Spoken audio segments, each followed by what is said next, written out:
Hello and welcome to this video. Today we got the Samsung Galaxy Book Go LTE. So this is a quite valuable computer, it seems, and it comes with the second gen Qualcomm Snapdragon 7C Creo 468 processor. This is not the common processor with Intel or AMD. Qualcomm has gotten into the game, so it's sort of like a mobile processor, I guess. But I hope it's good. We will test that very soon. 128 gigabytes of storage and 4 gigabytes of DDR4 memory. It also comes with the Windows 11 Pro version, and it comes with a 14-inch Full HD screen. And this can also bend 180 degrees, which we'll test very soon as well. It's only supposed to be 1.49 centimeters tall when it's closed.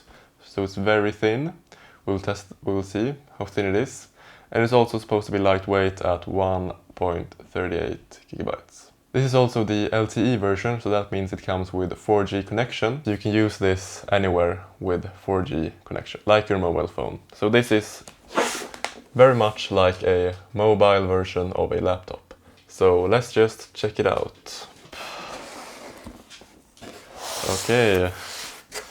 So first off, we got this sort of little package here, and we also get a cable.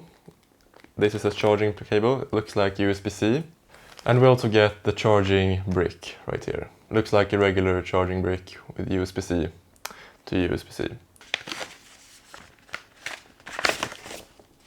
Yes, there's only some manuals.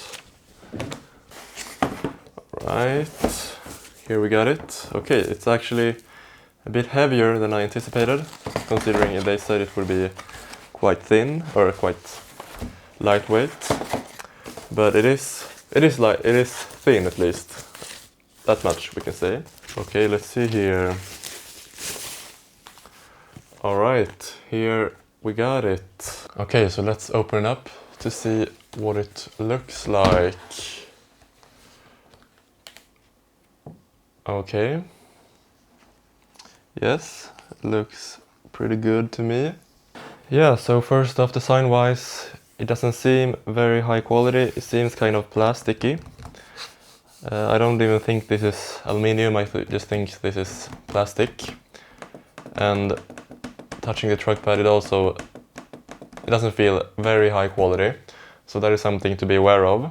Let's just do a quick little keyboard test right here.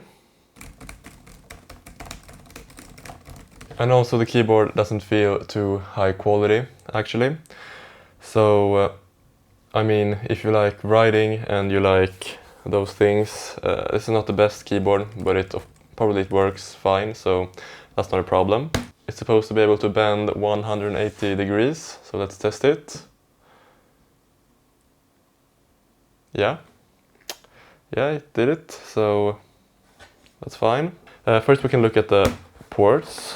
Right here we get USB-C, USB 2.0 on this side. And on this side we get USB-C, 3.5mm headphone jack and a micro SD slot. So also the ports, they are quite minimalistic. But I like it when it is minimalistic, so that is fine. Okay then, it's time to start it up. Alright, so let's start this thing up then. This is the first time booting it up, so we'll see. Samsung Galaxy. Okay, so now we get to the Windows 11 startup screen. So let's just get through this a bit quickly. Okay, so I'm now finally done with setting up the computer, and I think it took like 20 minutes just to get to this screen right here.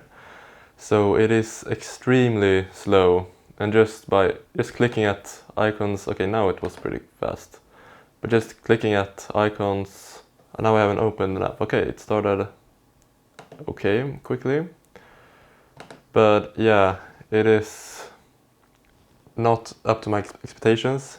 So yes, the performance with this computer, it's not that good. But let's test some more features like the screen and the sound and see if we get any improvements on these things. Okay, so this is the sound, at maximum volume. Let's see how good they are.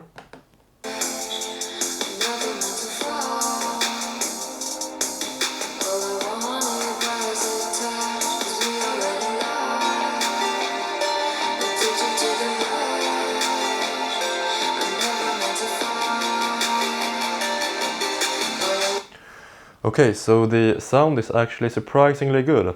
I thought it would be quite bad considering the quality of this computer. So yeah, they get a thumbs up with that. And let's check out the screen. Okay, so let's see how good the screen is right here. This is some 4K footage on YouTube. And yeah, the colors doesn't look that good. So I gotta say here as well, I'm not very impressed by how it looks like. The colors aren't that vibrant, they seem a bit dull actually. So this also gets a bit of a thumbs down on this part, unfortunately. Okay, now with the light, I think it's difficult to see with the camera, but the quality is, I guess it's okay. It's not very good. I have sort of the light coming out from the window, so I can't really say anything right now. But it is a 720p webcam, and it's okay. It gets a thumbs up there. Okay, so now we get to an important step. If you're using this as your home computer, you want to be able to browse fast. So let's search on YouTube. Okay, kind of slow. Okay, now I just search for Google, but yeah. It was okay fast. Let's just scroll down. Yeah. Doesn't feel that great, but that opened quickly. Let's search for hello. Okay. Yeah, so it's okay. It gets a sort of middle thumb right there.